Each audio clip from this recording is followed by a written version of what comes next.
Grenoble en France serait un Chicago français. Délinquance 63% plus élevé que dans des villes de même taille. Le syndicat de police Alliance Police Nationale parle de situation catastrophique, je cite.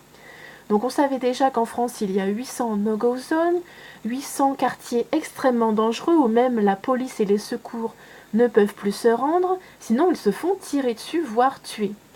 Et là pourquoi on prend en référence les villes américaines? Eh bien parce que le niveau de pauvreté aux États-Unis s'accroît d'année en année et voire devient extrême puisque autour de toutes les grandes villes américaines, eh bien, il y a de plus en plus de grands quartiers de personnes de SDF qui vivent dans des tentes. Vous pouvez voir tout ça sur YouTube, c'est extrêmement choquant.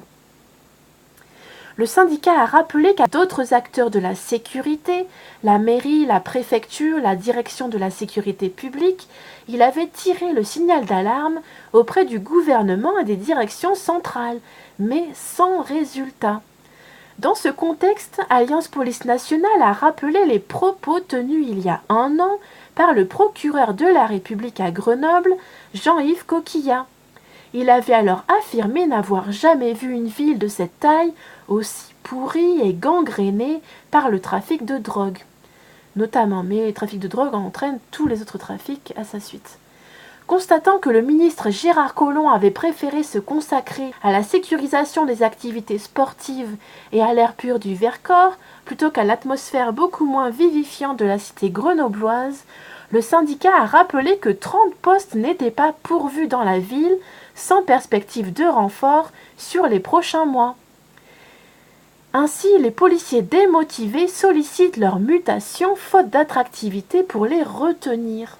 Le syndicat demande que le bassin grenoblois soit considéré en secteur difficile et bénéficie de la prime de fidélisation correspondante et qu'il reçoive rapidement de nouveaux effectifs. Ces derniers jours, j'ai lu dans un article qu'à Grenoble, les policiers laissent parfois les délinquants attaquer le poste pour qu'il n'y ait pas de trop gros mouvements de violence dans toute la ville. Je ne sais pas si vous vous rendez compte à quel point la situation est problématique à Grenoble. Je cite, « Sans un changement radical de politique, dans peu de temps la loi de la rue remplacera celle de la République », a-t-il averti. Dans la nuit du 28 au 29 juillet, le jeune Adrien Pérez, de 26 ans, a été mortellement poignardé alors qu'il défendait un ami contre des agresseurs près d'une discothèque de la banlieue de Grenoble.